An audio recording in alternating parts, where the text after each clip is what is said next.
But I kind of came to a realization as to like maybe why this is a problem. And I think there's a one particular craft in the hideout which is like really innocuous and just kind of sits there in the corner, just being really good value. And I think the biggest problem with the whole armor thing right now is the 4 of those crappy bags, the sling I bags, knew Kajura. it. God dang it, dude. That craft is so dumb. I'm That sorry. craft breaks so many things about late game armor. It's actually unreal. And like,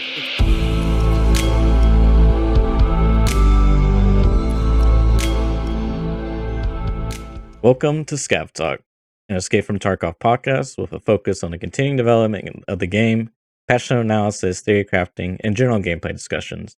My name is Church. I do content creation, video editing, and general live streaming. and I'm GigaBeef, Tarkov YouTuber, bringing mainly intermediate and beginner guides to help players improve their gameplay, knowledge, and confidence. And welcome everyone to the show. So here we go. What you been up to? Nothing much, just laying in bed, watching videos and movies. Yeah, it sounded pretty rough, honestly. It sounded pretty Yeah. rough.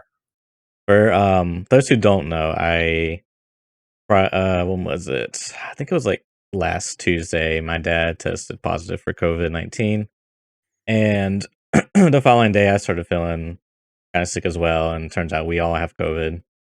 Um, and for me, it's actually been not too bad. Like I've had some body aches and um things of that nature. No fevers in our family yet, but it is concerning, especially with my parents. Like I seem to be getting better, and they seem to be almost getting slightly worse. Um, so all that's concerning, but I think we're fine. We're pretty trying to stay on top of it as far as like checking oxygen levels. 'Cause we have like this little device that checks your oxygen level, and you know over the counter medication, things of that nature. So I think we'll be fine. It seems I feel like we got a pretty light form of the virus, I want to say. I don't really I'm know. I pleased to mean, hear that. Yeah. yeah, I don't really know too much about how stuff like that works. I assume just like because I'm hearing stuff like there's like new, more deadly mutations in like Brazil and stuff. So I kind of feel as though we got something a little bit lighter because like we haven't had a fever. Um, like currently my mom she has like some chills right now, but and That just doesn't like some sound body too ache. bad then, honestly. Not I Yeah, don't want to jinx it, but like, yeah, I think it's mostly to do with just your immune response and stuff. Just like it's large from sure. person to person. You just don't know really. Yeah. I think it's difficult to say. I mean, the different strains. I'm not sure. Like, I think some of them are more virulent than others, but I'm not sure if they're like necessarily more dangerous. Hmm. I don't know. I know we had our own special strain here in the UK as well for a while. The Kent strain. Everyone Really. everyone going getting all excited about that at one point. But I mean, we're like literally just coming out of lockdown as of Yeah. tonight. The pubs are reopening as of tonight. People have like booked out beer gardens as of tonight. I've been super careful because of the baby the whole time. I haven't really spoken Yeah. about COVID at all, actually, kind of publicly. But I've just been super careful. I've literally just been locked in my house. I haven't seen anyone really. I think I saw my sister once. I saw my parents after forcing them to like lock themselves down for 10 days. Like we've been really hardcore, like super, super hardcore. But I guess kind of like on the flip side to you, I mean, I honestly I hope that you guys all do okay and it's all right. I mean, it sounds so far, fingers crossed, like it's not too bad. So yeah, Yeah. I'm rooting for you guys and hopefully it'll be all right. But I was quite lucky because of basically like an old health condition that my wife had, and it's like Mm. they kind of prioritize certain people for vaccines and stuff. So I actually got my first vaccination jab last weekend, Oh, did you? which means I'm not protected yet technically, but I think it's still better. So after like 2 or 3 weeks, it's like a certain like 70% efficacy or something, and then I'm gonna have another one in like 3 months. But that's good. It's good news, Yeah, and it makes me feel a bit more comfortable because everything's opening, and like we have to kind of like we can't just like stay inside forever. for sure. Yeah. And like all the baby classes are opening back up and stuff. My wife has to go to them and that kind of thing. So it's kind of like come at the right time, which is neat. Oh, that's good. That's good. So yeah, so it's good. So hopefully at some point you guys can be in a similar position. But yeah, get through it. I'm rooting for you. Thanks. Yeah, it's just it's so crazy, man. It just feels like we're in like this weird dream state, like this real weird dream world. Like I don't know. It's just like when will it end? When can we go back to normality? I don't know if we will ever go back. It's just weird, man. It is weird. Like I think the new normal is going to be kind of like the old one, but with like some significant changes. I think it's probably going to be like as awful as the whole situation's been. I do think Hmm. it's going to be kind of there's going to be like positives that come out of it, and there already have been with people being able to work from home, more flexibility, and having less traveling around and all this kind of stuff. That's yeah, it's going to be different, and I think it's going to be better for some people. People are going to be able to choose a bit more, have a bit more freedom, which is always good. It kind of forced everybody to do this thing, especially kind of like older, more like out of date. Because I know like tech companies been doing this for ages. People can like do whatever, Yeah, but like other companies never really thought about it. Like, oh, maybe this does work, or like we have to kind of do it, and they're yeah, forced to. So there's pros and cons to that as well. So we'll see. I think like the post COVID world's going to be different, but hopefully it better. will. But we'll Yeah, see. for sure. We will see. Um, you've been playing much Tarkov this week, though? I guess not. You've I've done been, like yeah, I've done like some scav raid. I just haven't really felt up to like that yeah. full, immersive That's that's mode fair. of I think like Tarkov. I mean, even sometimes if you have like a beer or two or something, you're just like, oh, I don't know sure if I want to play now. Um, if you're on your own. I mean, like for me, I've been able to play a couple of raids. I've done some stuff. I kind of like I've got a little bit back on the quest trade again, just a little bit, and I was kind of inspired to do some bolt actiony type things and get through Mm, some of those quests. And because I hate the bolt actions, I don't really use them at all. And I yeah, did actually do. Uh, I did like some of the Tarkov shooter quest line up to the PMC's ones actually. So I just finished the one because I've just been putting it off for ages. I think there was the one on customs where you have to kill scabs with the bolty, and yeah, I just stopped doing it there. So I cracked through that. I did the one with the sniper scavs because I basically just played shoreline like 6 times and ran to the middle. One time someone shot sniper scav before me, and the other 5 times I got there first and shot him with an SV-98 from like miles away, and it was quite cool. So I was running this kind of like weird sort of hybrid kit, which I actually kind mhm, of enjoyed. I was running yeah, basically like the MP7 that I've been using on factory, just like the black one, right, the A1 with a 40 round, like a 40 rounder and another 40 rounder in the rig, and then an SV-98 with a Voodoo, and it's been a good it's time, like fun, bringing yeah, both because it's like yeah, you're kind of heavy when you turn up in the raid, but at this stage in like the post scarcity point of the wipe where like nothing means anything and you can run whatever you like. It's actually quite cool to run two guns like another game would, because like normally you never run two guns in Tarkov because it's just not efficient. You yeah, can't pick up that second weapon and you need that slot free unless you want to do more. I mean, yeah, obviously you can always throw your thing away and do some kind of insurance sure, forwarding, sure, but there's always that risk of like the first guy kills you and then takes like both of your weapons or whatever. And especially if one's an MP7, I actually used that to my own advantage because I did actually do okay with it. It was quite neat. I had a good fun time with it. Just like fold the MP7 away, put the mag in, 2 slot, boop, in a rig, yeah, take it's someone cool. else's big long gun. So it's quite cool. It was quite nice to switch it out. I think there was one risky moment when I had an SVD with zero ergonomics that I picked up off some dude in the one slot and an SV-98 in the other slot. And I was like, if I meet anyone on the way to the extract, I'm not going to be able to fight them properly. So that was a little bit just like, but otherwise, man, it's been cool. Like, yeah, it was like a lot of shoreline. I didn't really like. I didn't go to resort at all. Just fought people outside. It was a good time. Like spying people from miles away and shooting at them. It was quite cool. I've actually enjoyed myself with it. It was okay. It was okay. That's cool. And yeah, there's like I guess yeah, there's like two things I wanted to touch on later, but we can talk about it in a bit. Actually, I want to speak a little bit more about the bolties in a little bit actually as well. Sounds good. Um, so it shouldn't yeah, it's only a couple of minutes, but we'll touch on that later. So, as far as patch changes, there was a patch recently, A and fixing one. yes, Mm. a hot fix. I remember on Twitter, people were like, because they put the hey, there's going to be a maintenance hot fix on Wednesday, blah blah blah. People were like, Thursday patch wipe, thinking Illuminati, They can't even put it on Thursday anymore. yeah. So reading off here, Phantom sounds in the game with binaural audio in parentheses Steam audio in parentheses, feature enabled. I love how they worded that. Phantom sounds in the game of binaural audio feature enabled. Yeah. Is this Apparently, fixed they though? that's what I think they're trying to say. When Steam Like, Audio is enabled, they fix the phantom sounds. I think that's what they're trying to say. But I I love how think they worded it. I think so too. I actually didn't I haven't play played, so I don't last know. night, so I'm not sure either.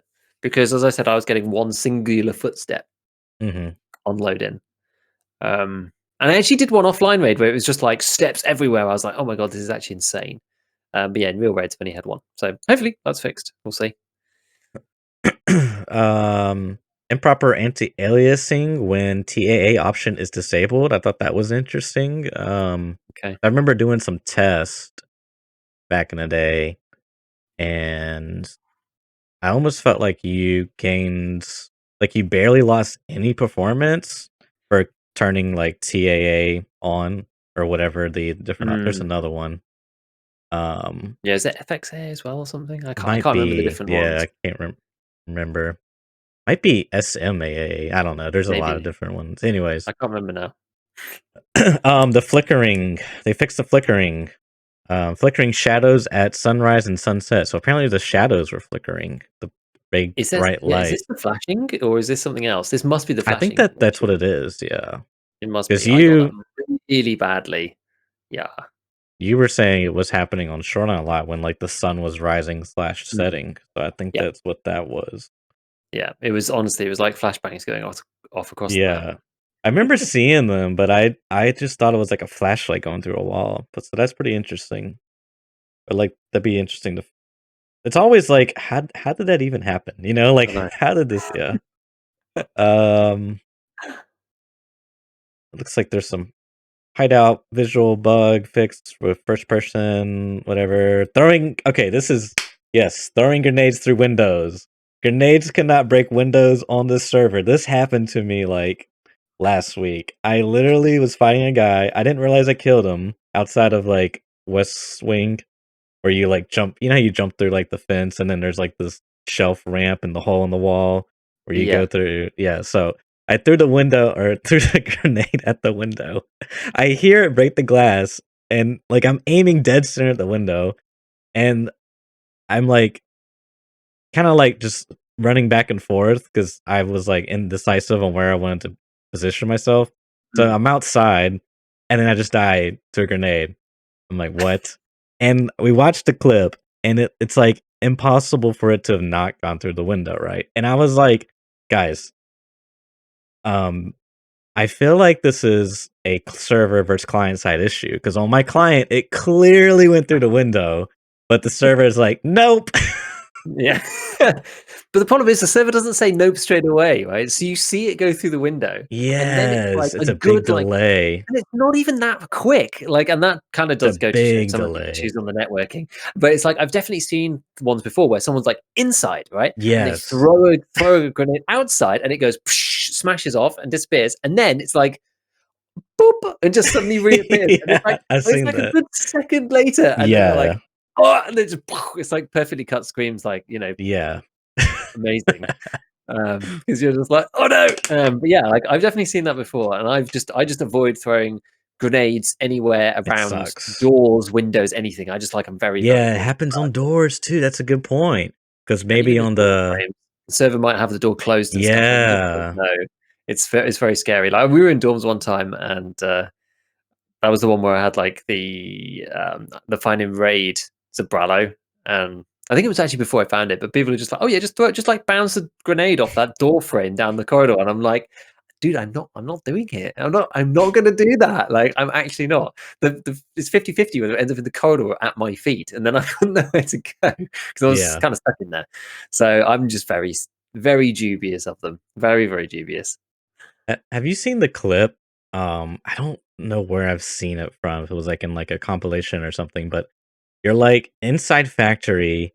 You know the one gate where it's, like, it's just a spawn point, there's no extract? It's near the, Postman Prep Part 1 letter and the dead scavs jacket. Oh yeah, yeah, yeah, yeah. So that gate, I've seen people, they'll like have a person with a gun and then a person without a gun spawn in, and so that person without a gun's cursed, right?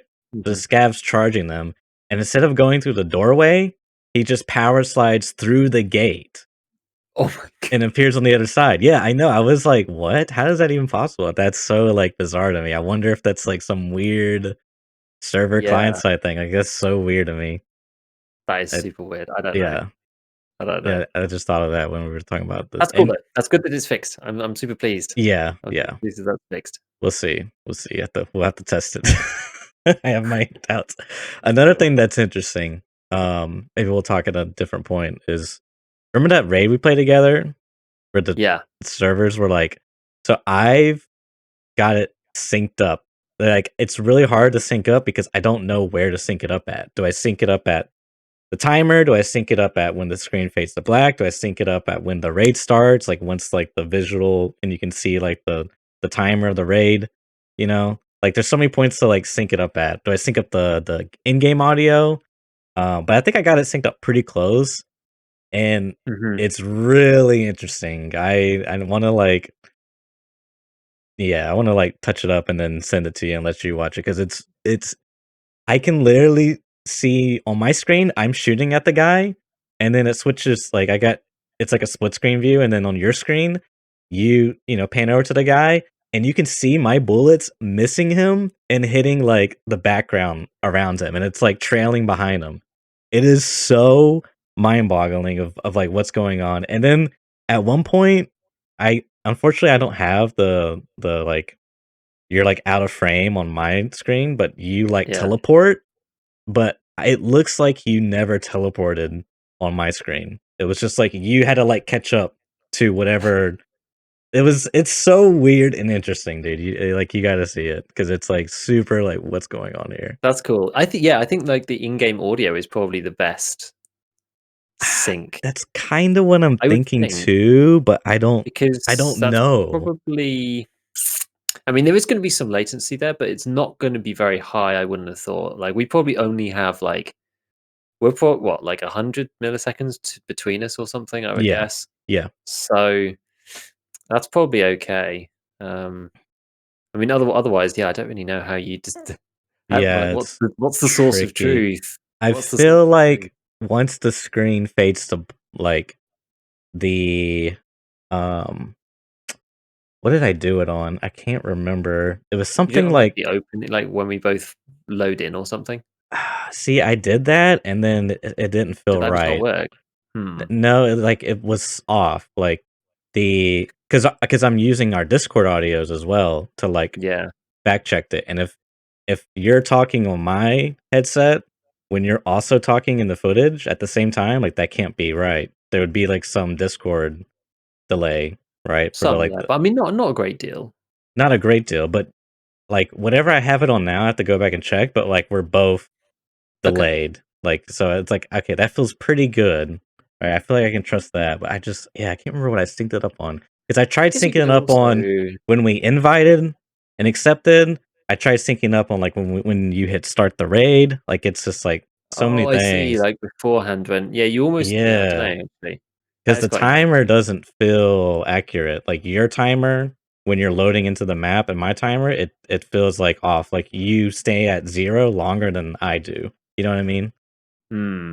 Yeah. Like, it just something does not feel good, so I don't know. That's weird. That's weird. Yeah, I did actually see a post on Reddit about like the biggest desync ever this week. It was up, and someone was on like the roof, and Yeah. someone else, and it was actually I think it was two streamers because that's normally where you get it. It's like a fight between two streamers, and they had like both of their viewpoints, and the one guy was like up the staircase and shot the dude on the roof, and on the other guy's screen, like he hadn't even gone up yet, and it was like It's cr insane. It was like 5 seconds, like 4 or 5 seconds of like yeah, it's crazy. disconnect delay between the two. So I'd be interested to see yours because like that raid felt pretty weird, and then the raid after felt completely fine, which is Yeah. it's very interesting. It's It's very interesting. very But interesting. but that's like the next one on this list. I mean, I guess Mhm. we should just finish it. I mean, it says like Yeah. minor network issue affecting player movement smoothness. I guess this is like that's Ooh, maybe will help. I don't know. that's I good. know Nikita's been talking about like a general network overhaul, and Veritas has been talking about him speaking to Nikita as well about networking and about how he said, oh yeah, there's some issues and there's some issues with the servers and it's about Unity and all this stuff. So I think we probably just have to wait. I'm super interested in the networking thing. I think it's fascinating because I've basically been following it like ever since Veritas made his video about networking, because I followed through his logic completely.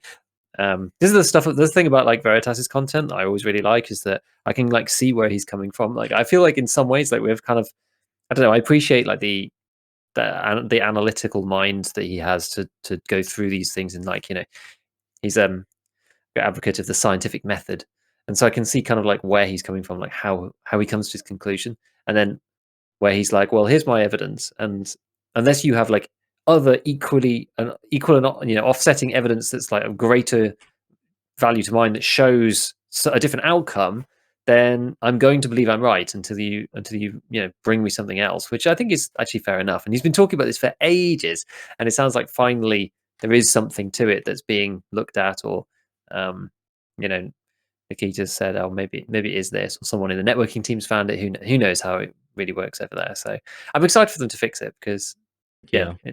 it's quite annoying. I still do think that like there's certain raids which are really bad, and then the rest of the time it's completely fine.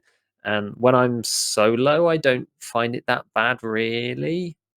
Um, I don't actually find it too bad like the majority of the time. I think people complain about it a lot more than it actually is a problem, even though it is a bad problem when it does happen. And I think the time that's probably the most telling is when, like, if you're in a staircase or something and you like rush, it's basically where there's like wherever there's like a 90-degree angle or something, and you like rush past somebody and they're still looking past you, where like down to where you were, and you're shooting them kind of in the back sort of thing, because like to them you're still down there, and to you they might be somewhere else as well. It's yeah, it's a bit strange. So like I've definitely had that before and thought, okay, that's definitely decent, because like the guy, he like looked at me and then continued on to where I used to be stood and is firing down that direction, Yeah. and then it's just like a crapshoot as to who wins. I think Yeah. makes it very 50-50. I've It's noticed a that. bit tough. And like, That's when you know it's clear cut, yeah, like he's like shooting a ghost image of you when you kind review of. the Yeah, footage. Like yeah, he's not even aiming at you. It's really weird.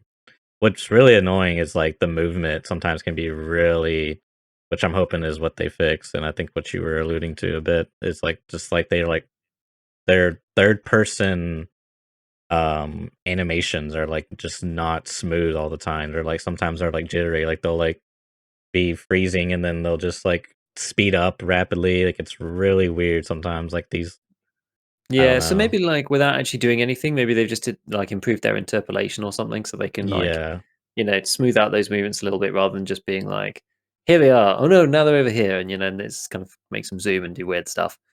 yeah. Because then So it's yeah, like you can't even track anymore. Like tracking's out of the question, and that's like exactly. Yeah. that ruins a lot of the I think that's gameplay. the thing about it, right? It's like if somebody's like jittering, it's super hard to like preempt where they're going to be. Like so much of the shooting, that's what makes the long range shooting difficult when the servers are being weird, because so much of long range shooting is about that smooth tracking. And you know, if somebody's moving in a particular way, they're either moving like directly in one line and you have to, you know, above and across if Right. you're not going to zero, or they're going like backwards forward. I actually got a shootable in heaven kill like last wipe like this, where some guy was going backwards, forwards, backwards, forwards, backwards, forwards. And I just aimed at the like right hand most point, and he went duck, duck, and just shot him as he did it, because it was such a predictable pattern. And I was like, yeah, Yeah. you can't just be doing the same thing over and over. But that's just really hard when people are kind of like, you know, zizzing about all the time. It makes it really difficult. So let's hope that that gets improved. Yeah. What else? What else? What else? Oh, weapon. What does it say? Weapon presets when searching for parts. Merchant offers are always displayed regardless of settings. I don't know if that was a problem for me. Merchant offers were always displayed regardless of settings. I don't like that. That sounds kind of bad because what if I want to buy it cheaper from the flea market and not the merchant? I hope it's like, I think it was as well. oh wait, merchant offers were always displayed. Maybe they've made it to where they're not always displayed. Okay, I think I understand. So now when you search, it will just show the lowest price.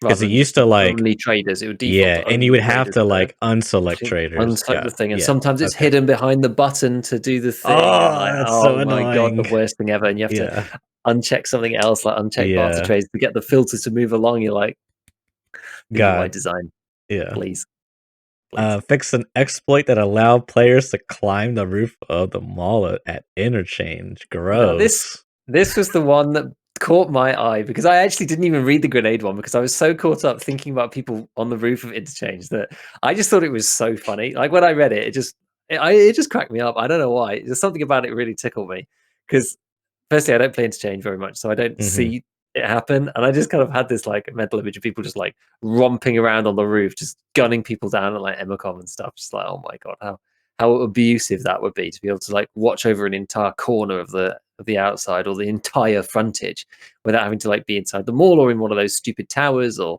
whatever. I just thought it was hilarious. I would love to be able to do it, and I wish I knew how, because I would just wanna do it just to, like, know how. Like, part of me like, when I was a kid, I used to play this game, and it was, like had, like, a lot of, like, inertia and, like, bunny hopping stuff, and so there would be, like, these, like, custom maps where it'd be, like, parts of the original maps, but it would have, like, a guide how to do, like, this bunny hop to get to, like, this part, so it was like a um, so I love stuff like that, so, like, yeah, I would like to know how. I haven't encountered it, but I've seen a video on Twitter, the man himself, ex Phil Camper, posted one where he was on top of the mall, and I was like, "Okay, bro." I don't think I think he just said, like, he was notifying Battlestein games of it, Yeah, okay. so All right. He does actually notify of a lot of things, I think. As does far he? as I'm aware, Okay.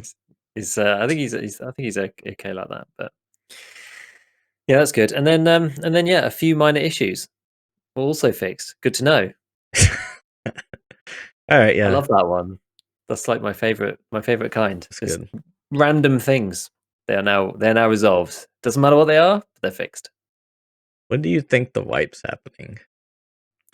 Ooh, that is an interesting question. When do I think the wipes happening? Well, when can be answered either with a date or with kind of like oh, I think it'll happen at this particular point, because I think what they're going to do is release factory expansion with the boss, Yeah. and then I think I don't know, it's weird, right? They said they're going to release Lighthouse, and I almost feel like because the thing is, it's this is the awkward thing, right? I want to say wipe with Lighthouse and then they can carry on working on Streets, but I feel like they'd want to wipe with Streets. And so that kind of like leads me to two conclusions. Either they're not going to wipe for ages, bring in factory expansion and Lighthouse, which I think is unlikely, or Streets is just going to take freaking ages and is going to be a wipe after. Maybe they wipe with Streets as well. Because I think just like randomly introducing Streets in the middle of a wipe would be really weird, unless that's kind of what they want. It could work, if they do it in the right way, I it mean, could it could work. work. I mean, It could work. wouldn't be the end of the world, I don't No, think. and they could say like, "Oh, it's released," and they want everybody to be on it with like decent kit and stuff, and like they actually put in some kind of like world events to explain some of the story, maybe, or like tease a bit of the story, and then release Streets, then say, "Well, this and that and the other's happening," and blah blah blah, and like give it some rationale. They could do it. They could do it. When do I think it's going to actually happen? I don't think we will get Never. a wipe for. Well, I think it's probably going to be like I don't know. Again, like I'm just going with my gut on this rather than trying to overthink it too much. My gut says like 5 months, which is a long time. It's a long time, But dude. last time I If that's the also case, because 'cause weren't they saying they want sorry to cut you off, Streets end of this year? That was, like, their hope and dream? yes. So you think the wipe won't happen till the end of this year when Streets is done? Well, I don't know because I think Streets will come out on like deck In or deck? something. What's Yeah. that? Well, because like in December, sorry. But Oh, they've got to do factory expansion and then Lighthouse and then Streets in eight yeah. months. Like Well, they could already be mostly done a factory expansion, I think and they are. then I think they will be. Lighthouse, they definitely said they were starting on Lighthouse, and that was, like God, when was that? Was that, like, earlier this year? I remember them talking about it in some podcast. I think that might have been earlier this year, like, in February, some community podcast. Mm. Um, yeah, I mean, yeah, but I feel yeah, I don't know, man. we'll have to see. I feel like there will be a wipe in, like, coming months. When do you Because to think? me, I'm gonna say like ages. I'm just gonna say September. September's not too far. I was gonna say, like, June, July. Okay, Um, Because to I think you probably me, are gonna be right, but I don't I know. It's don't certainly like super hard to know. like, man, I feel like they could do a wipe and, like, introduce, like, scav karma, you know? And that would be, like, a totally fine wipe in my book.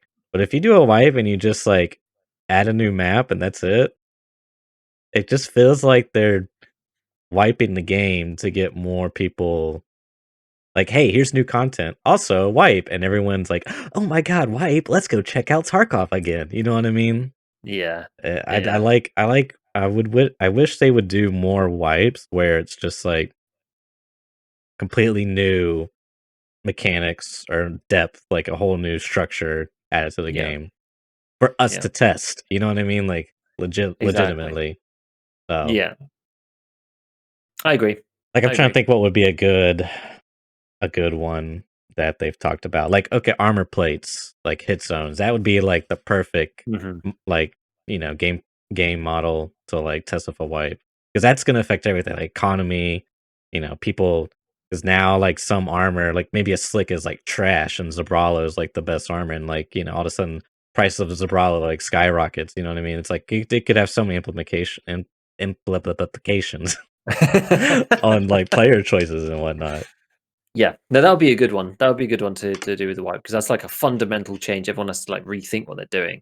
It's going to change all the ammo as well. Like it's crazy, and Yeah, it ammo could is so like important. That yeah, so that'd be a good one. Yeah, a new map. Like mhm. I don't. Yeah, unless it's streets. Unless it's streets. Streets. I think is enough in and of itself. I think streets because they're talking about making it map to map travel. Like you go Yeah, to factory to streets to labs or some weird thing yeah. like So that. Like that's that's totally mechanic plus streets. yes, I'm That's game good. for. Like That's fine. what did they do in this patch back in December? Trying to think what was like a big change. There was a woods expansion, some new guns. I think the arm stamina might have been introduced in this patch. Is that Or was I that don't know. earlier? That might have been It's been earlier. around for a while. God, it's so hard to remember now. I know. I can't really think of like a That's good. serious change they I'm sure did. there's something. I'm sure there's something that we're missing. I'm actually the worst at remembering that kind of thing. I'm like terrible, really bad, really bad. Like date specific, like associated, like facts with that particular date. Gone though.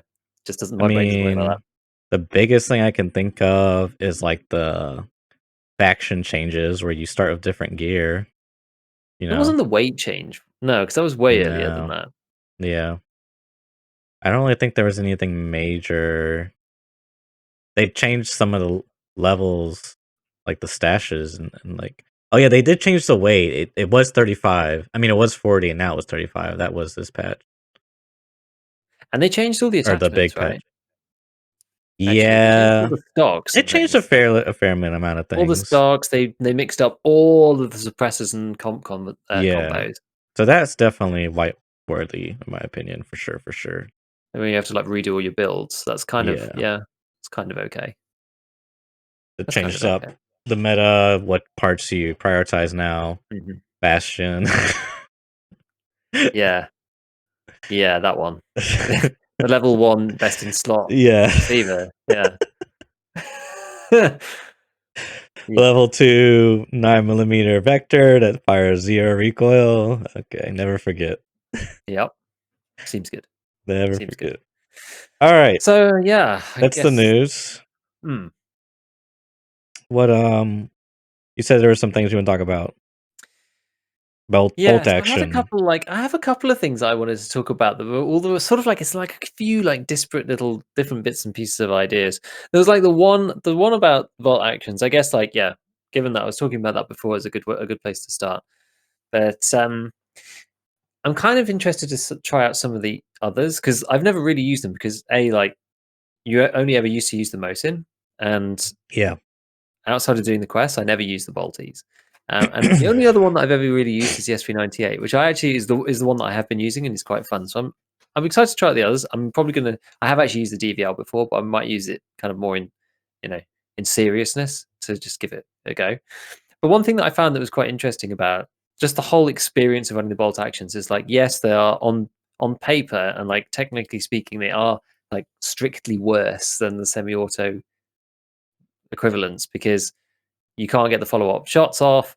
It's very difficult now to actually kill anybody in one hit unless you hit them in the head. And then if you're hitting someone in the head with any of the snipers, it doesn't matter what it is really. So I used to really love the SV98 because it runs the big bullets, but M61 or M903 or whatever is like just as good because you have to just hit anybody in the head. Doesn't matter. Um, but it's actually there's a very interesting parallel between a conversation, and I think I might have mentioned it previously, a conversation that I had with somebody in chat like a couple of months ago about the reasons why anybody would run an ADAR or like a TX or something over like an M4 or a HK, and it was around the mindset of knowing that you don't have full auto available as a thing kind of just changes the way that you play the game, Mhm. which I actually agreed with them because it does make a big difference when you're, like I tend to like rely on full auto a bit too much, and I probably would get more kills if I didn't, and if I held my trigger a little bit. So when I was using the SV98, I was just like, right, well, I actually have to make these shots count. I actually really do have to hit them in the head if anybody's Yeah. wearing any kind of armor at all. And it makes you like take it super slowly, really careful. You like spotting someone for ages. Like if I was had a semi-auto gun in that situation, I'd be like blah blah blah blah blah, like shooting them non-stop the whole time. But I'm just like, right, let's like wait until they stop and let's like get into a good spot. And oh, who are they fighting? And it's like it becomes rather than me just being like tunnel visioned over some dude and then we're shooting them. I'm just like watching it, who they're fighting, like who are they fighting against? There's a grenade going off. I'm like, okay, where did that come from? And which way are they looking? And where did they come from? And like, where are they trying to move next? And that kind of like then leads me on to the next player. And like this is the experience that I kind of had on Shoreline outside, mostly in that strip around like power station. I actually had some good fights kind of just in like that eastern area. So you've got the weather station and then you've got like the radar, like the radio mast type thing. Mhm. And there's that expanse there. And I heard some shots there and I kind of like went over and just kind of like chilled out. Um and yeah, had some interesting fights there with people, missed some really clear shots because people moved like at the last minute and that kind of Yeah, thing. it's But so annoying. it's very frustrating. So I had some good and some bad, but it was yeah, just that mindset of like just slowing right down, knowing that you don't have the weapon to kill people at close, and knowing that you really do have to make your shots count. Like changed the experience. I was like, man, if I took some of this mentality into my semi play, I would be so much better at semi-auto guns. Like, oh my god, just slow it down a bit so that you're not just like spam firing at them going, God, I wish I was firing full auto now because and it would just make a huge difference, I think. And I think there's kind of also that thing of like, when you're using the bolty, you can just let go a little bit and go, the guy's just not in a good position for me now. He's not in a good position. Yeah. I'll just either I'll leave it, or he's too far away, or he's going the wrong direction and I just can't get it. I know there's no angles down there, or I know where he is. I kind of know where he's going. Let's try to flank. Let's try to get a cut off. And let's like scan the area and see if they come past. And that kind of like, I really enjoy that kind of tactical gameplay. It does actually appeal to me quite strongly, even though I don't really like the bolt actions as weapons. The way that they make you play feels really nice.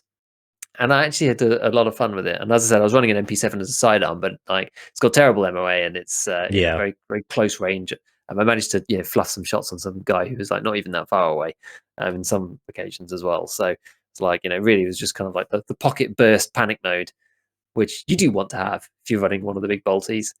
But it's a really good time. It's a really good time, and I think like the mentality just should never be underestimated. Because it's surprising how differently you play and how you can properly slow down your play and like get a bit more out of it. I think, especially like coming from like playing so much close range and factory and that kind of thing, like getting back into doing some of the long range stuff, which I've been enjoying after spending like a month on factory.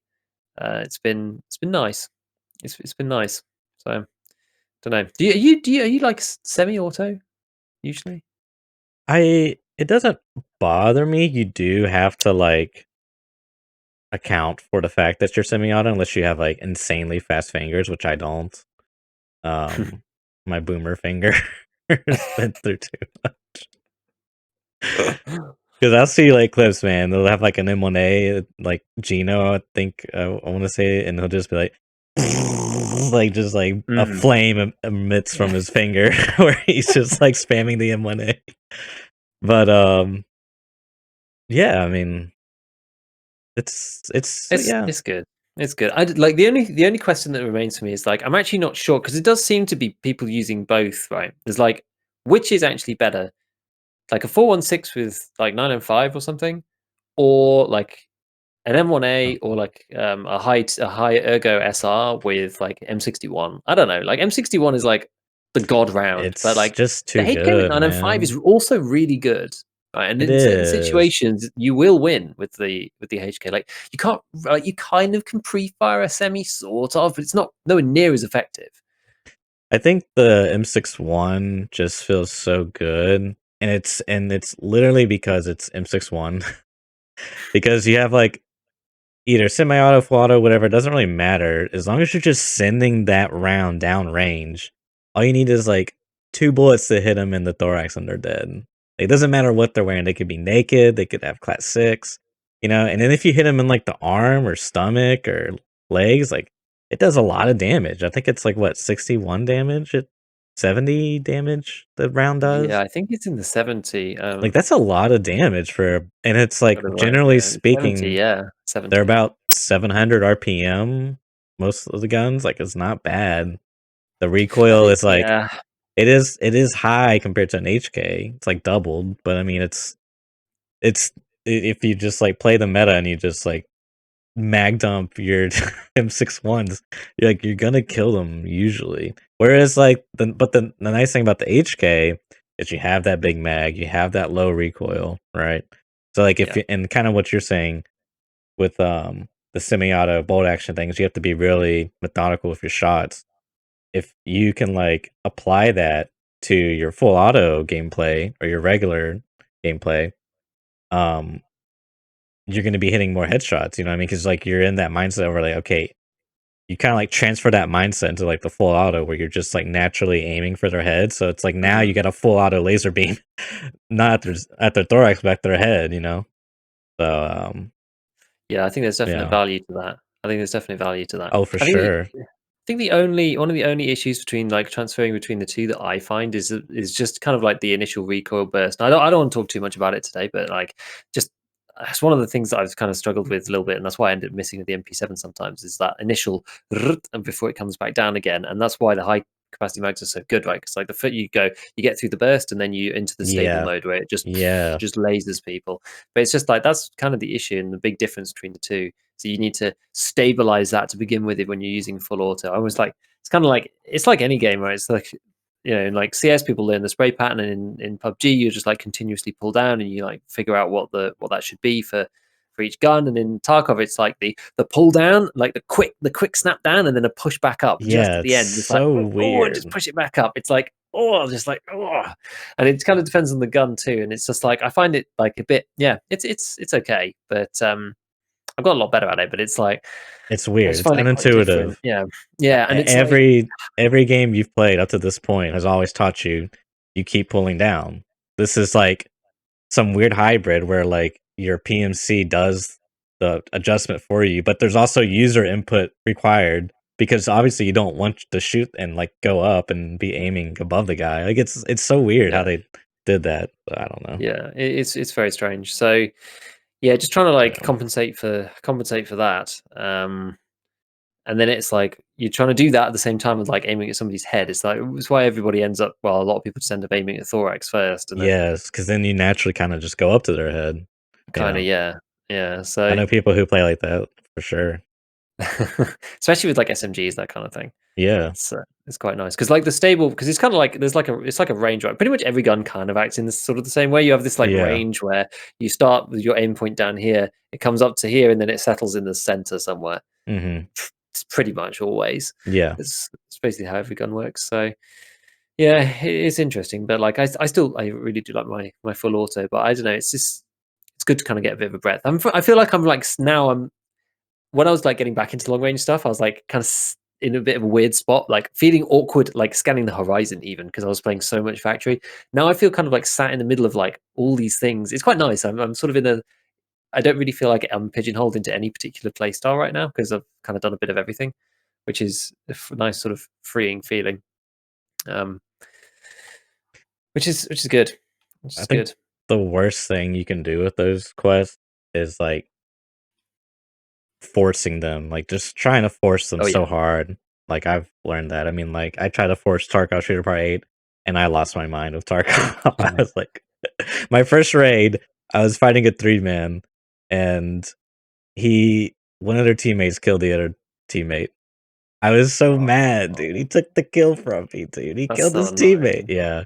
And then that was like the first raid. I was like, just whatever. And then every other raid was awful. But yeah, like you're saying, I mean, even when I was doing the one where you got to kill sniper scavs, I was literally just because you couldn't do it on customs because Because they weren't they. spawning. So I had to go to shoreline, and I literally just rushed the same spot over and over, and it was just like Yeah. so dumb. It's like it's not fun, man. You gotta like just take it for what it is at face value and just try to make the best of it and enjoy it. Yeah, it was quite funny actually because I was like, oh well, I don't mind doing because this was post the fix, and I was like, well, I don't mind doing shoreline because I'm doing Shooter One in Heaven and stuff anyway. And then kind of like when I finished the quest, I was just like, oh yeah, I actually already did shoreline. Never mind. I'd like 3 out of 3 on shoreline already. I didn't even realize, but I was just like playing just like random raids, like looking for like long shots and stuff. And I was like, oh, that was completely pointless because actually already it's the one map that I actually did. Never mind. So like, I'm kind of excited for the next one, which is the suppress kills. So I got to get. I think this is part 7. I got to get the suppressed PMC kills with the bolties. Oh, okay. It's like 45 meters away or something with a Yeah, suppressor. and Yeah, yeah, yeah. yeah, and I'm going to do it on woods because I've basically not played woods this wipe really at all. I don't think I have. I think I have one. I might have one headshot on woods. Because normally woods is the one you do first because it's like you engage 50% of your PMCs at 3 meters, and the other half of them you're 200 meters kind of thing. Like Yeah. Woods has a surprising number of close range engagements. Yeah. Honestly, I find that's very very surprising. I had somebody burst in on my wood spot that one time. This is like the set of trees that I like to snipe scavs at Scav House Farm. Some guy turned up with like a shrimp or something and bounced like 3 shots off my helmet. And I killed him at point blank with like I can't remember what he was now. It was crazy. But yeah, just like the number of times you just like bump into somebody around a tree and you're like and you've like one guy's got a Mosin with no scope on it, and like the other dude's got an SV98 or whatever, and you're just like Mhm. bolt actioning each other at point blank with on hip fire. It's a good time. It's a good time. But I'm excited because like I'm going to try and combine those 2 quests together. Got to get PMC kills anyway, suppressed, and I'm probably going to use like the DVL, I think, and also try and get Shooter Born in Heaven headshots. So I think it would be fun. Like to combine those 2 things together would be quite cool. And the DVL is just like whisper quiet with the suppressor, so it's insane. And as somebody pointed out to me after the last video I did about like speedy rounds, Mhm. if you use M993 in it, it is actually like it's like one of the fastest I think for Oh, is it 7.62.51. It's faster like than? it's about the same as like the T5000. It's like 1050-ish, I think, or something. It's like really quick, Is it really faster quick. than M995 slash whatever the new 556? It's about the same as M905 in an HK, and the new one in an HK is the quickest. So Okay, I gotcha. did the whole video like on Yeah. this the last one I did, and it was like 1099 is the quickest you can get with the HK. I was quite surprised actually. That was kind of a weird video because I actually learned a lot doing it because I didn't actually know what the answer was, and so I kind of suspected that was the answer, but and it was also perfectly timed because I was going to make it the previous week, and then they did the new patch, and they're just like, "Oh, here's the new ammo," and it's really quick, and I was like, "Thank God I didn't do that video like 1 week ago." Jeez. So that was a like perfect opportunity to do that. But yeah, it's interesting just like how some of the barrels work and stuff because like the M4 like decreases the speed, so it's actually worse in a lot of ways. It's only the suppressor and the compensator that like add to it, and the barrels, even the longest barrel is like negative on recoil velocity. It's just like not on bullet velocity. It's less bad than the others, but it's still negative. Whereas the HK is like one of the only positive ones for AR, and it's the reason why the 101 is so quick as well. But anyway, yeah, if you're Wait, interested, go watch the video. so you're telling me the 20-inch M4 barrel has worse muzzle velocity than? It has negative muzzle velocity. So if you look at the round, Uh-huh. and then you fire it through the 20-inch barrel Oh, without any mods or anything else, it will actually have lower round speed I than see. stated on the bullet. Whereas the HK has Whereas the positive. HK is positive, so it Oh, goes that's up. interesting. That hmm actually is And very then interesting. and then you can give them the same compensator combos at the front, which kind of offsets it for the M4 just about. And you can use the red tube, Huh. which gives another 2, and that makes it positive just about. But the HK is like +3 on the barrel, and then plus like 1.75 or something on the compensator and the suppressor. So it's like, quite a bit more. It's like 4% faster or something. So it is quite interesting. And then the 101 and 102 also have like an inbuilt buff to round speed, like built into the weapon for some Mhm. reason. So it ends up meaning that Hmm. they're quite good. And also like a thing that I didn't really touch on in the video, but is quite interesting, is that the 101, I mean, it's only minor, but like the 101 and the 102 are actually rated for 55 FMJ instead, which is like a crappy round in Tarkov that no one uses, but it's actually faster than M855. So the M4 and the HK and the others are all rated for M855. So in terms of zeroing, you actually get a closer zero to things like M855A1 with the AK-101 and 102, because the speed difference between 55 FMJ and M855A1 and M995 is actually smaller than the speed difference between 855 and 855A1 and M995. So you actually get a closer zero with the AKs. You don't have to do as much shenanigans. So there you go. I learned all sorts of stuff doing that one. It's quite funny when you do like you research a whole video and it's like you learn a whole bunch. You're like, I'm actually not sure what the answer is, and let's just go and look at everything. Yeah. And it's quite cool. It's quite cool. So that was that. God, how did I even get onto that topic? That was like a whole topic I wasn't even intending to bring up in the first place. Um, Bolt oh yeah, I actions. was talking about bolt actions and DVLs and M903 and how it's over 1,000 meters per second, and how I'm going to get headshots at the same time as uh, kills for Tarkov Shooter Part 7. So yeah, we will see. We will see. Yeah, did you have any other topics? Because I can just move straight into the next thing that I wanted to talk about if you want. But I if you have anything did. else, then bring it up. Bring it up. I found a little thing called I probably should have done a bit more preparation, but Tarkov single player, right? Oh, is this like Tarkov, Emu Tarkov or something? yes, yes. I don't Someone asked know. me about this in like YouTube comments the other day. Yeah, it's very interesting because I don't know the whole legality of everything. Um, because they are modifying game files. Mhm. Um, but they're playing offline, like Yeah. they're running the server on your PC, Mm. and there's like server um scripts and configs that configure the game, and then there's like client local files that like configure the game, right? Yeah. But it's super interesting. Like one of them I found, Tarkov SP is the name, I'm pretty sure. And that one, they are like, legitimate copies of the game only, like none of this, like, you know, because I think that's what some people do is they try like pirate the game and then like, well, I can't play online, but let me just play offline. But Right. anyway, so they're like legitimate copies only, all this stuff. But they have like some really cool stuff, man. Like it's actually it's really piquing my curiosity a lot. Things like, so basically how it works, let me explain it, is you run the server locally, you're playing, there is no offline mode. It's just like you literally play the game, you enter the lobby, no one's in the lobby, you load up the game and you're on the server on your own. And it's just like your local server hosted on your PC. So you're just playing Tarkov. Anything you die, you lose, you can insure stuff. It'll come back through insurance. Like everything works the same. You can take stuff out of the raid. It's going to stay in your stash. It's literally Tarkov single player experience, which is, it's cool. I mean, a lot of people, I think, want that experience because they want something more casual, something, where they don't have to deal with the uncertainty of some sweaty basement dweller Tarkov 360 no scoping the whole lobby. You know what I mean? Um, so I think it's really cool, and the modding side of things is like really cool, man. Like it's just That like probably is the bit I'd be interested in. I love stuff like that, man. They got like I mean it's like all very basic right now, but like there was like a dildo weapon. Which I was like, come on, guys. But there was some cool stuff like Draco. I guess it's like an AK, a baby AK that's like a pistol.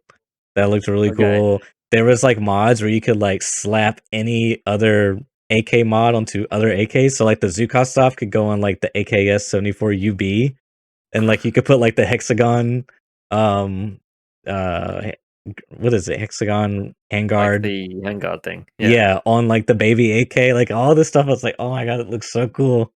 Um, it's really because there's also they put in these like bots where the AI is simulating a PMC, another player. So he'll be like a bear or a Okay. USEC, and he'll have like random gear on him, and they'll be like a little bit more difficult, and they'll like just be in like a random place where like another bear or USEC, and they'll just like path towards you. Like it's really cool how they've like set this all up, I think. Okay. And there's like all these like difficulty mods, like making the game easier, like instant insurance returns. Um, Man, I wish I would have done like more research into it because it was like really like I was really tempted to like just start downloading and messing around because you can you can adjust a lot of the parameters yourself. It's just like text files, it's just like Mm. all in there. So it's like super interesting. I remember seeing like so. I think there's like a couple of like thoughts that I have about it, and that Yeah. one of the things that I've seen that's actually quite interesting, like as a creator, is the fact that you can do things like free camera around the maps and stuff like that. That's Like what I was cinematic trying to shots and that kind of find. stuff, which looks really cool. Because I saw a video of somebody like flying through USEC building on Twitter, and went in the Yes, I comments saw the because I was same like, thing. how is that even possible? And someone was Yes. like, oh yeah, it's like offline, EMU Tarkov or Tarkov SP or whatever it's called.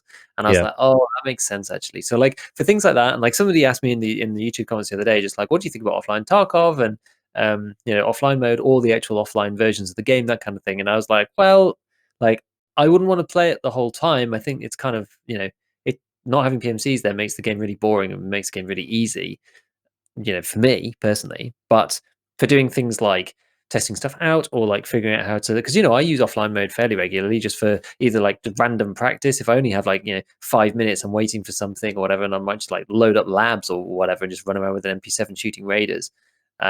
And just for going for bosses, and like once upon a time back when I was first starting the game, and certain particular quests, especially I actually do remember, and they are interchange ones that I found really difficult. I just didn't know where they were, and I couldn't really figure it out from the wiki screen. And you can just go do them in offline, right? Because as long as you have the quest, you can complete it in offline and figure out what to do, and then go back, in real online. And it's like kind of a bit of a, doesn't necessarily give you that, great sense of, I don't know, self completion or whatever. But like, I kind of felt that ship sailed when you have to literally scroll the wiki for every single quest and every item location for every piece of every trader requirement.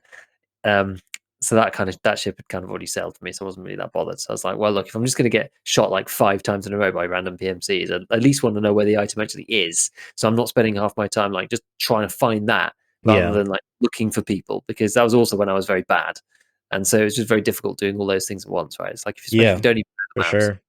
And so I was like, look, it's definitely got great merit. But yeah, that's a good thing about that one, about the being able to get cinematic shots and that kind of thing. I think that's super cool. I like the Yeah. idea of it for that kind of thing. And also, I would really like it if the modding scene became like quite large, because what that would mean is that Battlestate could then kind of, they could even buy stuff off them if they really wanted to, right? You can take the best ideas. Some people just give it away freely for free. I don't know how that would work, but you have like people doing proof of concept of things that are possible, and then BSG can just take the things that they like and pull them in, right? And it's like you're almost like crowdsourcing some of the work from the community, because there's a lot of passionate developers out there that will Yeah. do stuff for free for their favorite games just because they love it and it's their passion and they enjoy it, and that's fine. And I think they could probably use more of that. Like, there's no real disadvantage for the offline stuff, I don't think, because it doesn't interact with their normal servers anyway or anything, and it can just showcase some really cool things, which could spur them on to their own good ideas. So I think it's kind of like a free option for them, to say, well, you guys can just like fiddle around with stuff, and if you come up with something awesome, maybe we'll use it, or maybe we'll use something along those lines. We use it and take it and mold it to what we want. But it's good way of getting proof of concept rather than just like a lot of the player input right now is just like chat, right? It's just like chat on forums or chat on this and the other. And sometimes someone will mock up a picture of like, oh, here's what I think the UI should look like, that kind of thing. But like, if someone made like a whole UI mod for Tarkov, even like they could be like, well, this is really sick, and could we incorporate this, and how's it written, and bring them in maybe. I don't know, like have them as a consultant. I have no Yeah, idea. for sure, for It sure. gives options. It gives options. Potential the potential is there, Mm, absolutely. yeah, yeah. I think it's cool. It's I think interesting you bring up the, cinematic stuff because I saw that same post, and I think that's definitely what got me interested into it. Um, but on that note, I noticed I was watching FairTX's video, the one where he just posted where he did the guide, and I was Mhm. watching some of the cinematic shots, and I'm like, "How did you do that?" Because I'm like, "There's no way that was all edited, like, editing effects, because he was, like, zooming in on the guy, and the guy was, like, walking down the hill, and the camera is just floating, and he's just, like, floating with the guy in movement because, like, the background's moving as well, and it's not like a Yeah. zoom in effect, and I'm like, "Hold on a minute, how did you do that?" Actually, there was one, given that we're talking about cinematics, so Zeechum, or Yeah. another purveyor of finest quality Tarkov memes. Honestly, some of the best Yes. stuff. I love Zeechum's videos. They're Yeah. so good. The man needs more recognition. I think he's getting is he getting bigger now? I mean, when I started watching his stuff, he had like 2K subs on YouTube because it's like takes Go him like a subscribe month to to make the Z-Jump. videos. Huh? I said go subscribe to Z-Jump Yeah, right now. go subscribe to Zeechum because his videos are awesome, but it takes They're him like a great. month to make them, right? Because they're Yeah. like amazing. And there was one in particular, and there's like a whole bunch of like it's like because it's like frag video stuff, but just like really, really, really well It's edited. really good editing, Um, really good. and he kills like there's like a bunch of kills that he does where he like kills a guy, and then it's like got the kill in like slow motion from like close range. And somebody on his YouTube was just like genuine question, like how on earth did you actually get these shots? Like this is just crazy. It doesn't even and he's just like, oh no, I absolutely didn't spend 5 hours with a bunch of friends dressing up people in exactly the same kits and taking the same shots in the same places and killing them and taking those videos in slow-mo and stuff from like another Oh, PMC's perspective. And I was like, oh, I see. Okay, that's actually how you did it. Like it's completely different really raid painful. with it's really painful, but you have to like you dress people up in the same stuff with the same kits, whatever, and like replicate everything. I was like, man, that guy is so dedicated to his craft. It's Yeah. actually insane. I don't know if I'd have the patience for that. Maybe if I was doing it all the time and if I was actually good at Well, you editing. gotta have But the actors, the resources. You gotta have the yeah, people. Because 'cause I've thought yeah. about doing stuff like that, but you have to have actors, and it's like, man, I really hope that in the future, Tarkov enables some sort of, like, cinematic replay Mm. editing feature because, man, dude, like, the storytelling elements you could do in, like, some of these, like, YouTube creator stuff is just like It'd be so so good. It'd be so I so mean, good. you can already see with FairTX's stuff, like, he already implements it pretty well, like, Yeah, really well, exactly. actually. Um, but yeah, Making I think that it's more difficult. But accessible would just be I just it'd be so good. exactly because like outside of like a couple of people, like no one else is just really able to do it. It's just so time consuming and difficult and takes so much skill. But even basic stuff like I used to love the PUBG replay system, especially when it was like because you could see like everybody on the map after the game and that kind of thing, and you get like a top down view and you can see like where everybody is and see how close you were to other teams and like where they went and how people interacted with each other, and it was super interesting actually. I used to really like that because I'm probably tell by now, I'm quite a lot of analytics and sort of stats kind of guy. So like to be able to look back and see things like, where did everybody drop out of the plane off off Yeah. just right off the bat and that kind of thing, and just like actually inspect that afterwards, get some information. Because that's the one thing that I do think Tarkov, like, I get that they're trying to make the game as it is. It's fine, um, but I think they could release some other kind of global stats, that kind of thing. I don't know, but yeah, it'd be good. The cinematics mode would be honestly, it'd be amazing. I'd love Yeah. that. It'd be Be a so, so good. godsend. So, yeah, But um, it's got me in back to, like, Tarkov SP, just a few things I wanna say. It's got me interested because I'm debating about making a hardcore mode and offline. Because the other interesting thing I found, another, one, I think it was, like, Jet Tarkov, or it's, like, just emulate Tarkov or something, I don't remember. Um, they actually had a server you could connect to, but it was offline. right? So what they're doing is they're offloading the individual's PC strains, I guess, because Yeah. normally you would host the server and connect to your own server while running Tarkov. Like it's a very intensive process. So now you're connecting to a server. Someone's like got this dedicated server, right? But you're still in offline mode. You're not playing with other people. You're just Okay. connecting to this separate server, and it has like all these other like you know parameters and changes done on this. It's called like a fun server. And Right. it's like, dude, I'm just like, "Oh my god, the wheels are turning. The wheels are turning." Like, make a hardcore mod, someone gets the server dedicated, people start connecting online. Again, I don't know the legality of it, but it's just like, I can totally see and me and a buddy are talking about this, like, we feel like one day someone's gonna come out with a mod for Tarkov, and it's just gonna be like, this is the game, the hardcore version that the people wanted, you know what I mean? It's just like, I can totally see it happening, dude. And like you're saying, like it's online. It is Tarkov, Yes. but it's yeah, The modded yeah. version, yeah, it would just be like, "Oh my god, dude." I just wanna, like yeah, I wanna, like, tinker around because, like, it wouldn't even be hard to, like, just start disabling the container, like, you could just disable it, you know? And just be like, "Okay, this is working. What else can we do?" You know what I mean? It's just like, "Oh, dude." I mean, if you're running, like the thing is about that, right? If you're running offline Tarkov already as a thing, there's nothing to stop you from just making other people connect to your thing, right? Like it's not like you're going through the official servers or anything. You just have to get the networking to work. Whether that's already in there or not, I don't know how it works. To be I honest, I'm don't know. not an expert, but like, there's nothing in theory to stop you from taking inputs right from other places. You can already spawn in the various things that you need. You just need to connect the people to the bits. Yeah, I just don't That's it. know the legality of everything. I think once you start connecting other people, I'm not sure. Once you start hosting servers, I'm not sure how that looks legally. I mean, I think from a legal perspective, I don't. I think like to modify the game's code in the first place probably breaks the terms of service of you buying the game. But I it think it all depends on does. like it all depends on like if everybody who's playing on your stuff has all bought a legitimate copy of the game in the first place, then there's no like I mean I'm not a lawyer, but like there's no damages or anything, right? So like you can only really ever like sue for damages. And if everybody who's playing on your servers already bought the original, it's kind of like, well, BSG aren't really losing out. I mean, obviously, they're losing out on the player base, maybe, but they're not really losing out like monetarily because people have already bought the game. Like, it's clearly not good, right? If people can then like get a cracked copy of the game to be playing, which I guess is would be possible because you wouldn't have any of the authentication of the main servers. So unless because you wouldn't be able to use that even if you were doing your own offline thing. So I don't know. Yeah. That's kind of the problem, really. Um, Yeah. People would like need to actually have a legitimate copy. But outside of that, like I don't really see what's stopping you at all. As someone in chat says, as long as they're not profiting from it, it's probably okay, right? 'Cause if you're not, making money out of like BSG's intellectual property, then I would imagine that it's probably all right. And I guess ultimately it all comes down to firstly how popular it is, and secondly whether BSG even care. Yeah. Yeah.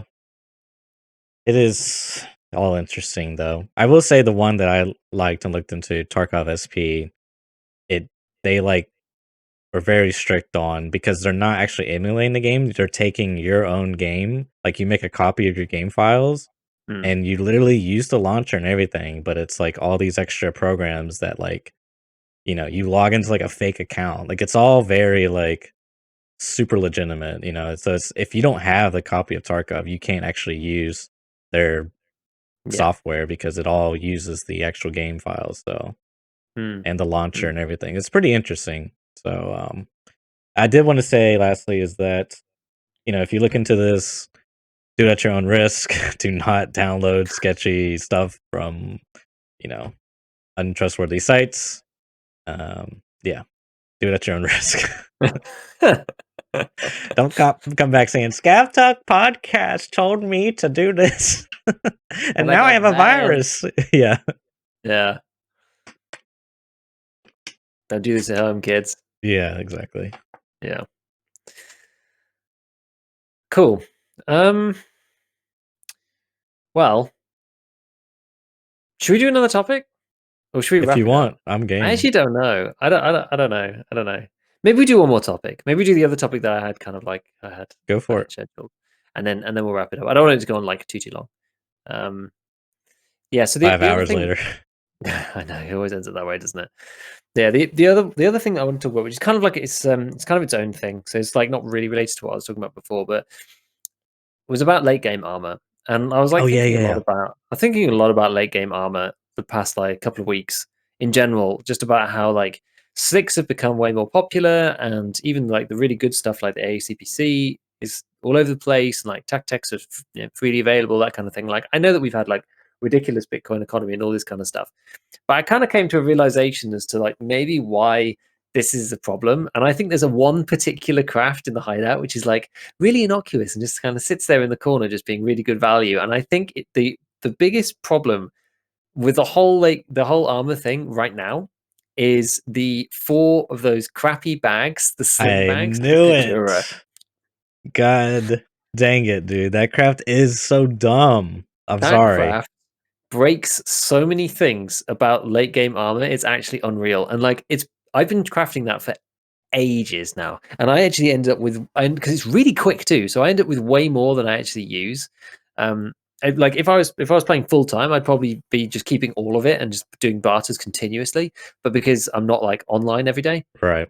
I end up selling some of it, and it's like I've been watching the price of this stuff go from like four of those. But so like to put it in context, right? One Kajura last wipe was going for like 60k, 70k on the fleet, Now hang on right? a minute. Mhm. Does it sorry to cut you off, but does it actually make Kadora? I'm gonna look it up. Yes. Okay. You can look it up if you want.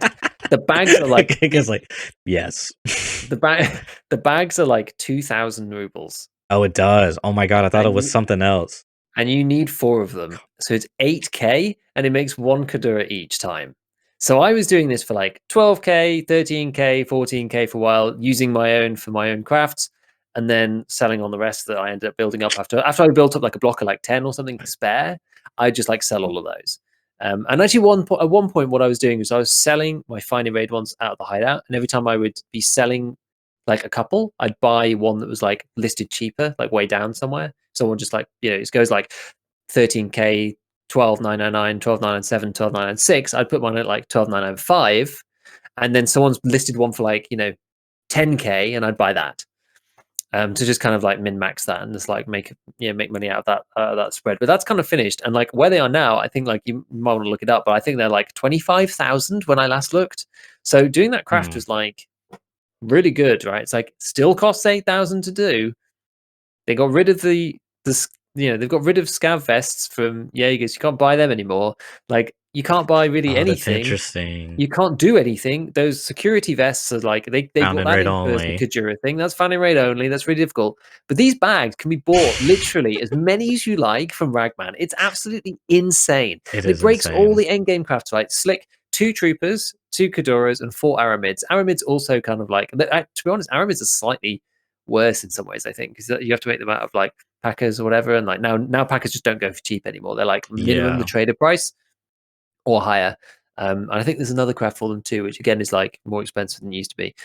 The one that's like completely mental now, I think, is the so that's not too bad, right? And so making slicks, like normally I will buy troopers for 100k. Even now, like you just wait and someone will put one up, not realize. Like if you don't have that barter, you don't necessarily realize troopers have that value. So troopers Yeah. sit there at like 130, but someone will be like, oh well, these are all like 80 out of 80 troopers, because someone's bought up the other ones. So I'll just stick mine up for like 99 or something, because Yeah. like mine's like 13 out of 80 or whatever the Right. max is, or 70, and you just go and just hoover all them up. So you buy two of them for like 100k. The Gajuras, as we said, they cost you like 10 grand to make. So that's like 220, and then the Aramids are like 20k now, 25k. So that's another 100k. So you make basically getting slicks for like 300k, which 325k, which in this economy is just like zero. Basically, it's just nothing. It's like Yeah. half a Bitcoin, or it used to be. Um, as a random aside, I think Bitcoin's like 450 now. They've like I continued to forgot the yeah, we nerf forgot the to price. mention that. Yeah. Yeah. So just in passing, that's getting worse and worse and worse and worse, even though Bitcoin's actually going up in real life. So that's interesting. But yeah, the ACPC is like the best armored rig in the whole game for Yep. durability. Anyway, three Kajuras, one whiskey, and three ripstops. Now this thing used to be Which so expensive at the end of last wipe, because the three Kajuras used to cost you like 200k on their own. yeah. Now it's 30 grand because of this stupid bag trade, right? It's like I love being able to get like cheap armor, right? It's great. But that bag craft is But at just the same ridiculous. time, yeah. Yeah, at the same time, this needs to stop. Like, they need to remove that. You shouldn't be able to buy those bags. I don't mind that being there if they make the bags finding raid only as well. Like, Yeah. who's buying slings? No one. No one is No buying one. slings from Ragman. Delete that. You kind of like fix some of the problems with the late game armor. It makes it so. I mean, you can only do one per trade cycle, but like it just makes them so prevalent. I'm sure you'd see a lot less if you couldn't just do that craft. Like people would then I think think they twice should about it. delete the craft, like that I don't mind the sling. craft. Well, I just think they should I delete think if the free purchase of the sling. they could do that, but then you're limiting because that's a Ragman level 1 item, and it's like, I mean, it's 20K, and then you would either go with MBS, which is like, 12K, or a Burka, which is 23K. So, like, I guess here you have a bit more options. If you like want to go really cheap, like, God, I just need something really cheap so I could shove a few things in my bag, then they have that option for you. If you remove that, yeah, that's my only thing. Well, then, or like put the tea bag on Ragman or something. Yeah, Whatever, right? Put something or crafty make the on. tea bag the craft Yeah, or instead. make the tea bag the Something. crafts. Like Yeah. something. Just No, just no, just I just agree. just just get rid of it. Like it's So uh, I'm glad you brought this up because this has been my little dirty secret for the longest time. Because I literally was like, I saw this once they did all these new crafts, and I was like, wait a minute. You're telling me I could do a security vest craft? I could buy 3 of them, which are found in raid only, or I could just go to Ragman and buy 4 of these bags and do the exact same craft and literally just generate money, right? yeah, Because it's a static price and it's like the item that you're crafting has value. So it's yeah, like if one's greater than the other, then it's a good craft. And it's a quick exactly. craft. The only thing that's really limiting is your stash size. Otherwise, it's just like, dude, go ham, man. Do every raid. If you're not crafting the Fedora fabric, craft it, man. Like it's I've really ended up good. Even I've ended up in a situation where like my stash has been a mess and I haven't been able to buy the bags because I was Yeah, just yeah. god, and I gotta put the stuff in. Oh god, because buying the bags is really annoying. That's one reason why I didn't like doing the scav backpack craft. I was doing that for a while because those were quite profitable at one stage. And I can't remember how you even make those now.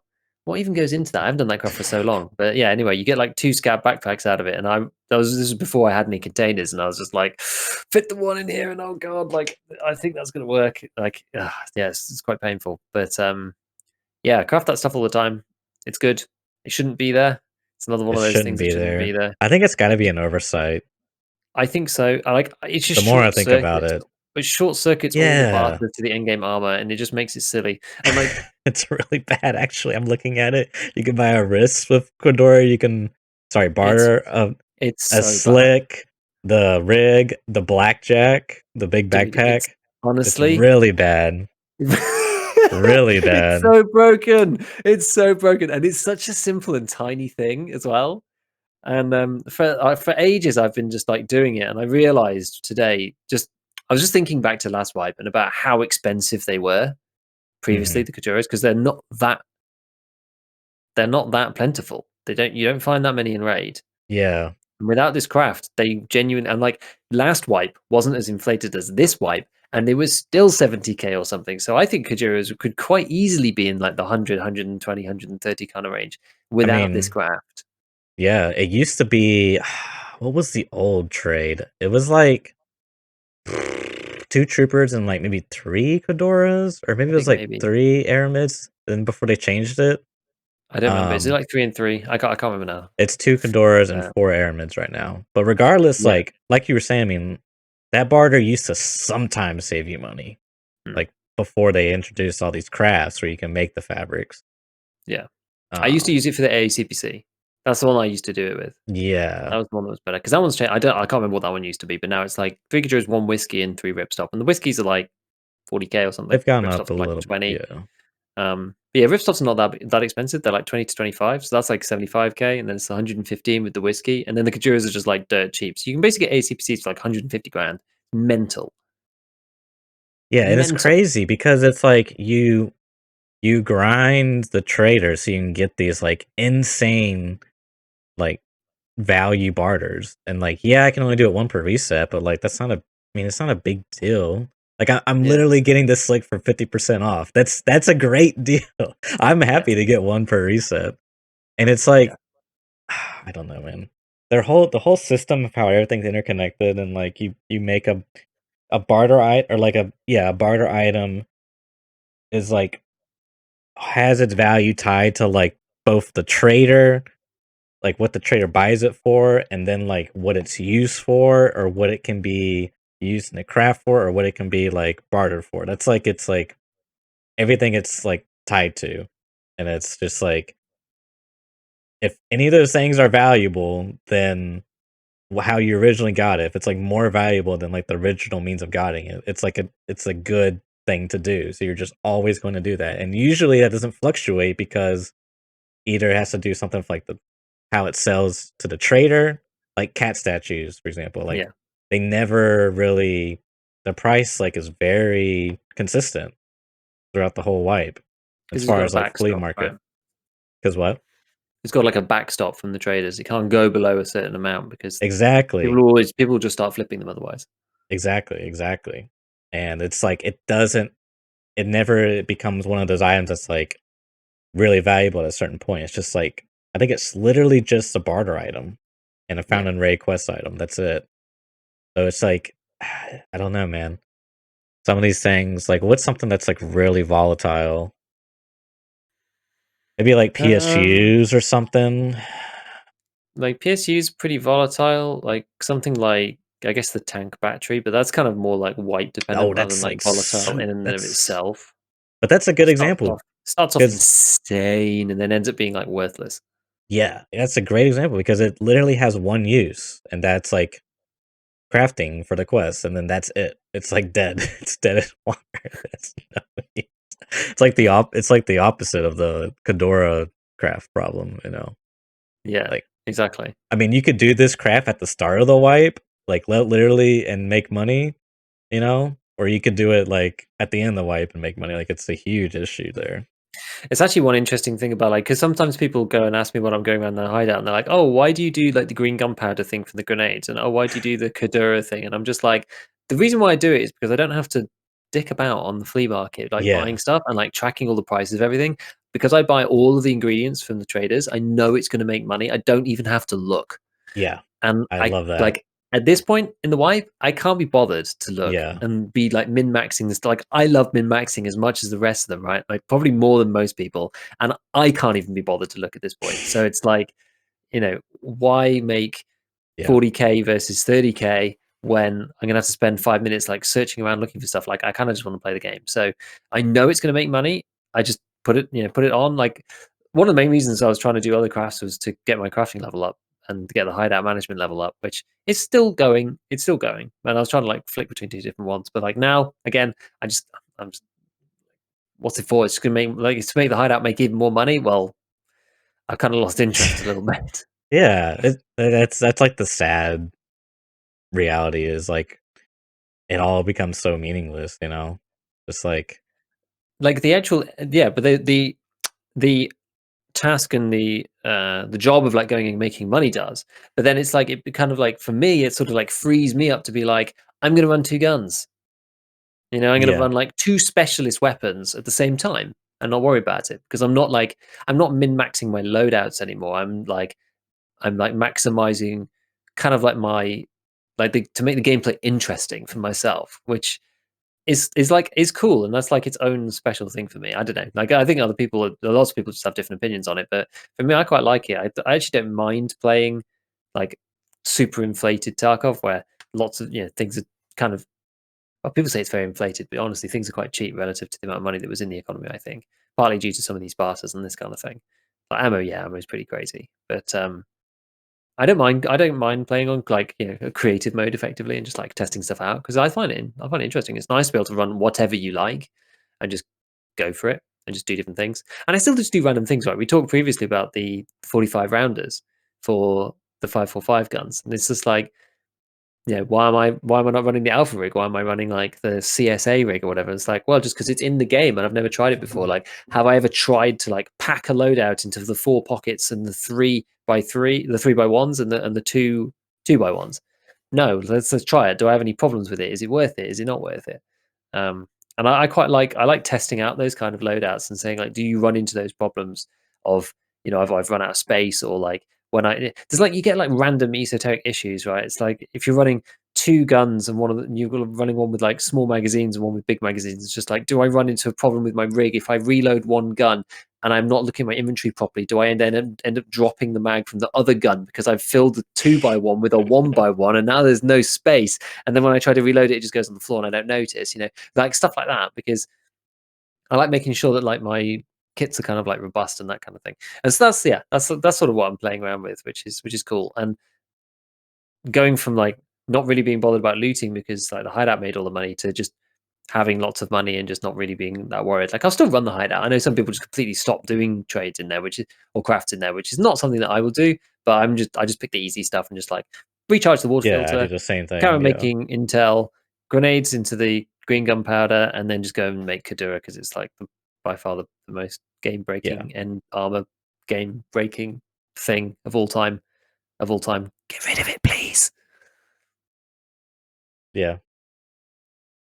Well, thanks for listening to my TED talk. I do think it'd be Yeah, better though. I think it'd be better without it. yeah. Yeah. I mean, for me personally, I just like when a game gives me that extra incentive, you know? Like I feel like I really have to earn something. Um, Oh yeah, for sure. I mean, I love the early White Tarkov for that, right? It's just yeah, like that's everything's a man, challenge. I Like the love it, stats. dude. Yeah, it's fun. It's like Tarkov's about the journey, really, not about the destination. Yeah. The struggle is what Tarkov is about. Once the struggle is gone, this is actually something else I wanted to speak about. But I was like, shall I even get bring it into this one, or should we talk about it another time? But I guess like it's like sort of it's very relevant to this, which is about you know where do you get your satisfaction from in Tarkov? And a lot of like top level players or people who get to the end of the game get kind of bored and stuff. And it's like because an early game player or someone who's new to Tarkov has a big raid and has a big like finds a big kid. That leaving that raid is like the most stressful and terrifying experience ever, which is also rewarding when you actually do it. Because you're like, It's I can't great. believe that like Yeah. this actually happened. I had this thought when I was reading through another Reddit thread. Actually, I've been reading a bit more Reddit than I normally do, and Uh-oh. oh well, then I have been like recently because I kind of was like super into Reddit at one point for Yeah. Tarkov, and then I like completely stopped using it, and then like recently I kind of got back into it a little bit. And there was somebody talking about like, oh, I'm a new player and I'm only level 4, and I like managed to one tap this dude, this like thick Chad, with my pistol, and then he had like a thermal scope and all Oh this other my stuff. god. And he was like, yeah, and then I timed out at 0 seconds on my extract because I left it right to the last minute in the raid and literally was in the extract and like timed out at 0 and went MIA. And then it just was like a few lines down. He was just like, I feel physically sick. And I was like, just the memory of like the pure just like emotion of that. Like I remember that and I feel that. And I think actually this is one cool way that top guys end up like getting their fields back is by playing in these tournaments, right? It's one of the reasons why the tournaments exist, Tournaments, because yep. I was thinking about this.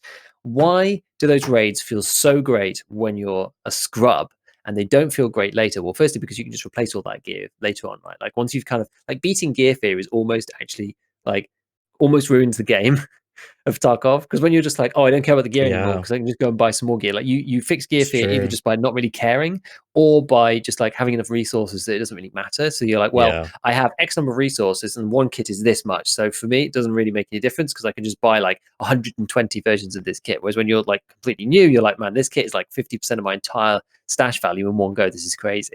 And so it feels great. Um, and that's why I was thinking again about like the idea about like having special events and all this kind of stuff. But like we've talked about that at length.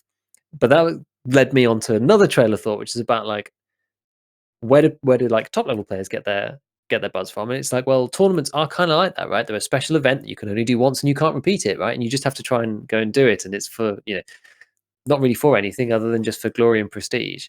And I'm just like, right, well that's the reason why people do it, right? Because it's And there's a you lot, like, actually yeah, you get your there's a butt. There's lot like riding on the there's a line, lot you know what I riding on it, mean? but nothing, but not like in the game necessarily. Now we're talking like Right. stuff outside the game. It's like reputation or like your prestige or your own pride or just like Yeah. being competitive and that kind of stuff. And that's like its own reward in some ways. And that sort of brings back some of the like the fear, because I did a couple of shifties once early on. I actually stopped doing them a little bit because Firstly, because like like some people are just super super good, and I'm just not. I'm not that great, right? I'm not that great. I'm not I'm not competitive with PvP level.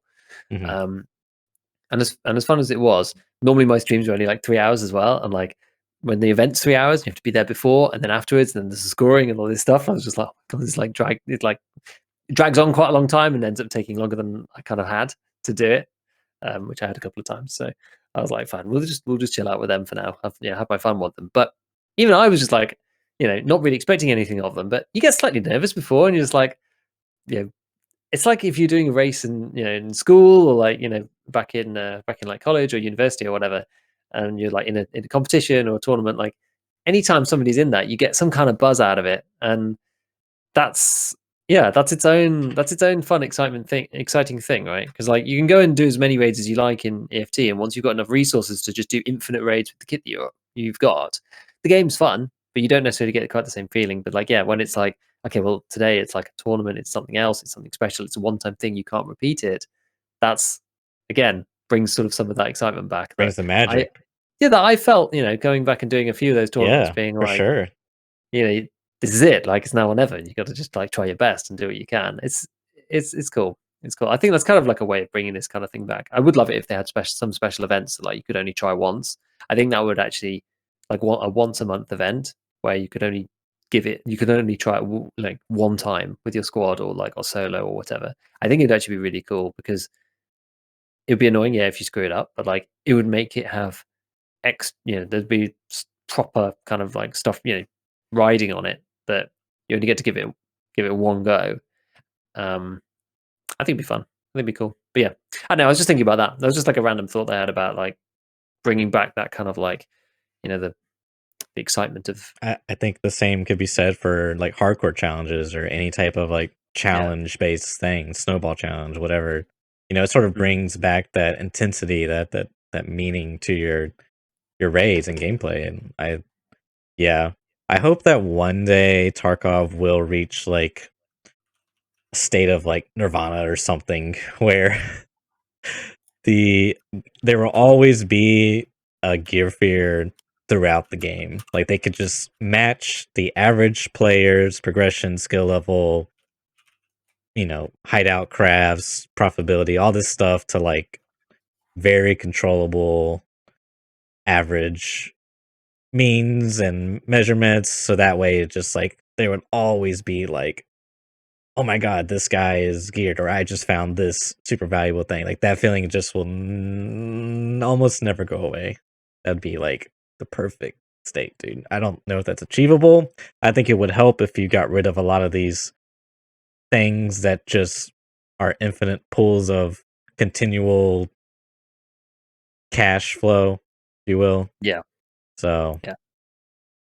because that's the Yeah. worst part. The longer as time goes on, it's just that pool of infinite generating cash is getting bigger and bigger and bigger and bigger. Yes, exactly. And unless you do something specific to kind of like restrict the supply of certain items, at which point like the price of them just goes like insane because people are just willing to pay. Well, no, I think was there an example of something recently? I don't know. God, I can't remember now. I think there was an example that I wanted to bring up, but I can't remember what it is. But yeah, like as soon as you restrict the supply on anything, it's just like because people, oh, it's labs cards. Labs cards are like 700k I saw that, yeah. because like the people who want to play on labs have like 150 plus million. It's just So insane. it doesn't matter, right? It just doesn't Yeah, matter. it's not Like really a big deal. you pretty much go into any streamer's channel now. Anybody who plays, seriously, and they have like at least 100 mil. I think Everybody's rich. Tigs P was like he was just grinding a bill for no reason at all. I think he has over a billion. I didn't actually check in on it, but I know that he was grinding that, and I think he might have actually reached that. There's a couple of people who have like a billion plus, which Crazy. is absolutely insane. And it's like, I mean, I sold all my bitcoins, right? And like even I have like 120, which is just mental. And that's like I from must barely playing, right? I must be like the poorest person in Tarkov, only 19 mil. Pathetic, dude. Imagine. Not even 100 Imagine millionaire. not having 100 mil, Yeah. Yeah. Dear me. You have 50 cards in your thing, right? 50 cards. No, In I'm your only at Bitcoin. 10. You only had 10? What? Yeah, I just Dude, how do you have not like okay, right, okay. it This just is okay, it okay. doesn't matter though. It I really know it doesn't doesn't I know it doesn't matter. matter. I know That's it the doesn't matter. craziest thing. It's like it No, it doesn't matter. doesn't matter. The It game doesn't is matter. so busted right now. I And think I'm yeah. Yeah. and yeah, I don't know. I don't know how much longer I can like keep playing where stuff just does not fucking matter, dude. Like when are we gonna That's why you have actually to make it start matter. You have to do your own when are we empty gonna thing for the time being. like when are we gonna start doing some serious because if this is how Tarkov endgame's gonna look like, dude, I'm just gonna be like so bummed out when the game releases. I'm like, well, I've literally already played this a million times. Like I know what's gonna happen. By the way, it's never wiping, so that's gonna be a complete bore. So Nah, it won't be like that. There's gonna be more and more changes. The game's changed so much in like 2 years, you know. It's gonna be yeah, there's gonna be more. that's what we gotta remember. Something that Yeah. I don't. I mean, I've only been playing for a year, and it's changed a fair amount. I mean, the flea market deleting the stock trading was a pretty big change. So I'm sure there's more to come. Factory expansion, lighthouse, streets, and then who knows? Who knows? You know, who knows? And that's just the current roadmap. So Yeah. who knows? Ah, cool. Okay, should we wrap that up there then? I think that's probably Yeah, that's probably good. everything that I wanted to say and more. Everything I wanted to Yeah. say and more. Which Yeah. is decent. It's decent. Yeah, we'll wrap it up there, guys. Appreciate everyone tuning in, and we'll catch you guys next week. Catch you later.